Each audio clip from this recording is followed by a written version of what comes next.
सो दोस्तों welcome to money stalkers. तो इस वीडियो के अंदर हम लोग बात करने वाले हैं मल्टीपल स्टॉक्स के बारे में। तो चलिए सबसे पहले हम लोग बात करेंगे एचडीएफसी बैंक के बारे में।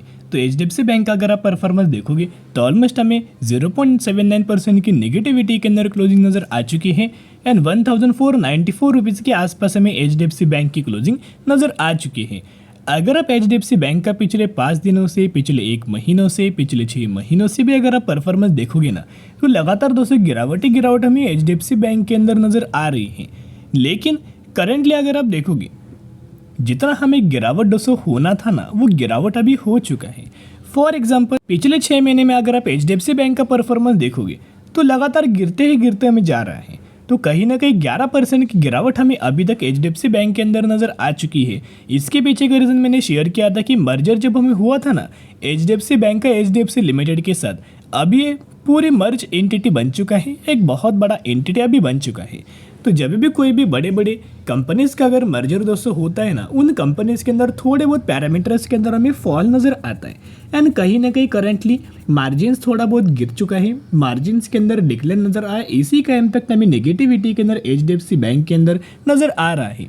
लेकिन रिजल्ट्स आने के बाद मैंने आपके साथ ब्रोकरेज फर्म का टारगेट शेयर किया था। ब्रोकरेज फर्म का ये मानना है कि बहुत ही जल्द ये कंपनी 1800 रुपये का टारगेट अचीव करेगा, 1900 रुपये का टारगेट अचीव करेगा एंड कई सारे ब्रोकरेज फर्म के द्वारा 2200 रुपये तक का भी लेवल्स हमें दिया गया है। मैंने पहले भी शेयर किया था, अगर आप इस कंपनी के अंदर निवेश करना चाहते हो ना तो आप निवेश कर सकते हो, या फिर अगर आप प्राइवेट सेक्टर वाली बैंक के अंदर जाना चाहते हो तो सबसे पहला प्रेफरेंस एचडीएफसी बैंक को देना। एक तो ये कंपनी ज़्यादा गिरता नहीं, लेकिन जब भी कंपनी गिरता है ना एक निवेश करने का सही मौका हमें बन जाता है। अभी एचडीएफसी बैंक के अंदर एक बहुत अच्छा खासा पॉजिटिव अपडेट्स आ चुका है। ये अपडेट्स अगर आप देखोगे तो ऑलमोस्ट हमें 1 घंटे पहले ये अपडेट्स से एकदम फ्रेश अपडेट्स के बारे में हम लोग बात कर रहे हैं। Paperless loans, HDFC bank launch digital banking platform express way.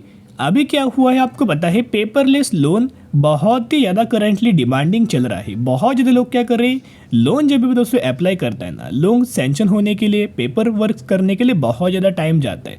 तो करंटली से प्राइवेट प्लेयर बहुत ज़्यादा करंटली मार्केट के अंदर अवेलेबल है जो कि पेपरलेस लोन्स हमें प्रोवाइड करता है। तो कहीं ना कहीं इन्होंने भी अपना डिजिटल सॉल्यूशंस लॉन्च किया है, डिजिटल बैंकिंग प्लेटफॉर्म लॉन्च किया है, जिसके अंदर ये क्या करने वाले हैं, पेपरलेस लोन हमें प्रोवाइड करने वाला है जो कि बहुत ही ज़्यादा हमें क्विक होने वाला है, जिसका नाम एक्सप्रेस वे होने वाला है। तो चलिए कंप्लीट न्यूज़ क्या है उसके बारे में दोस्तों हम लोग कवर अप कर लेते, थोड़ा बहुत आपके अंदर कॉन्फिडेंस हमें जनरेट हो पाएगा एंड कहीं ना कहीं जिस भी कंपनी या फिर जो भी बैंक ज़्यादा से ज़्यादा हमें लोन प्रोवाइड करता है ना, लोन अमाउंट जो ग्रोथ होता है, लोन ग्रोथ या फिर जो लोन का जो बुक होता है वो अगर फंडामेंटली स्ट्रांग होगा ना तो कंपनी को बहुत ही अच्छे खासा लंबे समय के लिए बेनिफिट मिल जाता है। HDFC bank launches a self service digital banking platform express way to deliver fast and paperless banking for its customers. Expressway offer services like अभी कौन कौन से सर्विसेज है, personal loan, business loan, car loan, home loan, loan on credit cards, saving account, service journey etcetera. Other digital service including net banking, permanent account number, PAN update and changing address through Aadhaar. तो कहीं ना कहीं ढेर सारी services उससे provide करता है। कहीं ना कहीं on the express way HDFC customers can also manage there nominees, update demographic details, request chequebooks and navigate various loans option. तो कहीं ना कहीं दोस्तों अगर आप देखोगे सीजन वाले फेस्टिवल यानी कि फेस्टिवल सीजन्स के अंदर ये लॉन्च हमें प्लेटफॉर्म किया गया है। कहीं ना कहीं इससे क्या होगा, ज़्यादा से ज़्यादा कस्टमर्स तक ये ग्रैब कर पाएंगे एंड ज़्यादा से ज़्यादा अगर कस्टमर दोस्तों अट्रैक्ट होंगे ना तो उसी का बेनिफिट हमें एचडीएफसी बैंक को भी नजर आएगा और कई गुना ज़्यादा हमें कंपनी के अंदर ग्रोथ नजर आ पाएगी। तो न्यूज़ के बारे में हमने कवर किया, जितना दोस्तों कंपनी गिरी ना उतना अपने पोर्टफोलियो के अंदर ऐड करके लंबे समय के लिए होल्ड करना, क्योंकि यह जो माल हमें जो बेचा जा रहा है ना सिर्फ और सिर्फ पब्लिक के द्वारा दोस्तों माल बेचा जा रहा है। एफआईज के द्वारा बहुत अच्छा खरीदारी हुआ है, डीआईएस के द्वारा खरीदारी किया जा रहा है एंड म्यूचुअल फंड्स भी बहुत अच्छा खासा माल बाइंग कर रहा है। तो चलिए अभी हम बात करने वाले हैं नेक्स्ट कंपनी के बारे में, इन्फोसिस के बारे में हम लोग बात करेंगे। जहां इन्फोसिस के अंदर आज के दिन 2.5 से लेकर 3% की गिरावट हमें इन्फोसिस के अंदर नजर आ चुकी है। कहीं ना कहीं 1370 रुपये के आसपास हमें करंटली ट्रेड कर रहा है, यानी कि ऑलमोस्ट 4 मिनट बचे हुआ है मार्केट क्लोज होने के लिए। तो कहीं ना कहीं 37 पॉइंट्स की गिरावट नजर आ चुकी है। अभी 37 पॉइंट्स में से 18 पॉइंट्स का जो गिरावट हुआ है ना उसके पीछे का रीजन है एंड बाकी का जो बचा हुआ दोस्तों जो पॉइंट है ना समथिंग 18 to 19 पॉइंट्स वो जो गिरा है ना वो मार्केट की वजह से गिरा है। अब आप बोलेंगे सर आप ऐसे कैसे बोल सकते हो? आपको दोस्तों याद होगा मैंने ये न्यूज़ आपके साथ शेयर किया था कि इन्फोसिस का आज के दिन में डिविडेंड का एक स्टेट नजर आने वाला है। तो कंपनी ने कितना दोस्तों डिविडेंड दिया, 18 रुपीज का डिविडेंड का हमें अनाउंसमेंट नजर आया हुआ था। यानी कि इन्फोसिस के अंदर 18 रुपीज का आपको डिविडेंड मिलने वाला था। तो जिन भी लोगों ने कल तक अगर खरीदारी किया होगा तो ही आप एलिजिबल होंगे, तो ही आपको इस कंपनी के अंदर डिविडेंड का बेनिफिट मिलेगा। जो लोग आज के दिन इन्फोसिस के अंदर बाइंग करेंगे ना वो लोग बिल्कुल भी एलिजिबल नहीं होंगे, उन लोगों को बिल्कुल भी डिविडेंड का बेनिफिट नहीं होगा।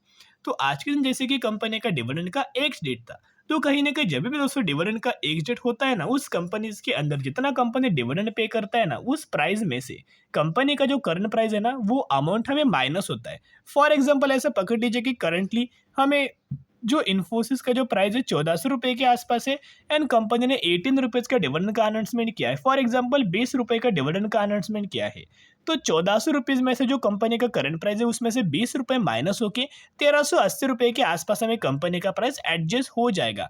तो डिविडेंड का जो प्राइस होता है वो भी दोस्तों हमें कंपनी की शेयर प्राइस के अंदर हमें एडजस्टमेंट नजर आ जाता है। कहीं ना कहीं वही एडजस्टमेंट नजर आया, लेकिन मार्केट फॉल होने की वजह से और हमें गिरावट इन्फोसिस के अंदर नजर आया हुआ है। लेकिन एम्प्लॉयज के लिए बहुत अच्छा खासा पॉजिटिव वाली बात है। देखिएगा, salary increase at Infosys, HR announce this in the IT giant town hall. यानी कि बेसिकली इन्फोसिस के जो एम्प्लॉयज हैं उनकी सैलरी दोस्तों बढ़ने वाले हैं। तो कहीं ना कहीं ज़्यादातर अगर ये एम्प्लॉयज जो पहले से इन्फोसिस के अंदर काम कर रहे हैं उनका दोस्तों लगातार ये बहुत अच्छा खासा ध्यान रखते हैं, उनको बोनस भी देते हैं या फिर उनको अच्छे खासे सैलरी भी पे आउट करते हैं। करंट दोस्तों सैलरी इंक्रीज हमें करने वाले हैं, तो ज़्यादातर एम्प्लॉयज़ के ध्यान रखते हैं। एम्प्लॉयज़ का जितना भी ध्यान रखेंगे ना उतना एम्प्लॉयज उनको रिटर्न्स बहुत अच्छा खासा प्रोवाइड करके दे देंगे। इनफैक्ट दोस्तों आपको क्या लग रहा है आज के दिन जो सेलिंग हमें हुआ है ना, तो डिलीवरीज हमें कंपनीज का क्या हो सकता है? देखिएगा, मैंने पहले भी शेयर किया था, इन्फोसिस कंपनी हो, विप्रो हो, रिलायंस हो, बजाज फाइनेंस हो या फिर एचडीएफसी बैंक हो, जो अच्छी कंपनी होता है ना फंडामेंटल स्ट्रॉन्ग कंपनीज, जितना ज़्यादा दोस्तों कंपनी गिरता है ना उतना ह्यूज अमाउंट ऑफ डिलीवरीज नजर आता है। इन्फोसिस के अंदर देखोगे तो ऑलमोस्ट हमें 67% की डिलीवरीज हमें आज के दिन नजर आ चुकी है। यानी कि ऑलमोस्ट 70% की डिलीवरीज हमें इन्फोसिस के अंदर लगातार दोस्तों कंसिस्टेंटली नजर आ रही है। तो देखिएगा, अपडेट्स के बारे में दोस्तों मैंने आपके साथ शेयर किया कितना हमें कंपनी और गिरावट हुआ है उसके बारे में हमने शेयर किया, कि रीजंस के बारे में शेयर किया। अभी हम टेक्निकल चार्ट पैटर्न्स के बारे में डिस्कस करने वाले हैं। मैंने कई दिनों से कई महीनों से दोस्तों शेयर करो कि कंपनी का इस ट्रेड लाइन के आसपास लगातार हमें सपोर्ट कंपनी लेते हुए दिख सकता है। कहीं ना कहीं बहुत ज़्यादा एक्सपेक्टेशंस ये था कि कंपनी यही के आसपास सपोर्ट ले सकता है, लेकिन इस ट्रेड लाइन का कंपनी ने क्या क्या ब्रेकडाउन किया। लेकिन कंपनी का अभी भी एक मेजर सपोर्ट हमें बचा हुआ है। लेवल क्या है? 1360 रुपये का। आपको याद होगा 4 से 5 महीने कंपनी ने 1360 रुपये का एक ह्यूज अमाउंट ऑफ रेजिस्टेंस हमें लेवल दिया हुआ था। इससे ऊपर बिल्कुल भी कंपनी नहीं जा रहा था, लेकिन फाइनली कंपनी ने एक ब्रेकआउट दिया। लेकिन अभी करंटली कंपनी ने वो प्राइस रेंज के आसपास है, तो कहीं ना कहीं पहला जो रेजिस्टेंस है वो अभी सपोर्ट का में काम कर सकता है। तो कहीं ना कहीं इसी रेंज के आसपास हम इन्फोसिस कंपनी को सपोर्ट ले सकते हैं। यही से कंपनी के अंदर रिवर्सल नजर आ सकता है, लेकिन निवेश करने का सही मौका है। ऐसा मौका आपको बार बार नहीं मिलेगा। बाय ऑन स्ट्रेटेजी अप्लाई कर। मैं अगर दोस्तों आपके साथ कहूँ कि आपको आने वाले 1.5-2 सालों में कंपनी 200 से लेकर 250% का रिटर्न बना के दे सकता है। अभी कैसे? चलिए प्रूफ के बारे में हम लोग बात करते हैं। यहाँ मैंने इन्फोसिस का मैक्सिमम का चार्ट ओपन किया है। आपको पता है 2008 में जब रिसेशन के द्वारा हमें गिरावट हुआ था ना, इन्फोसिस 49% की गिरावट नजर आ चुका था।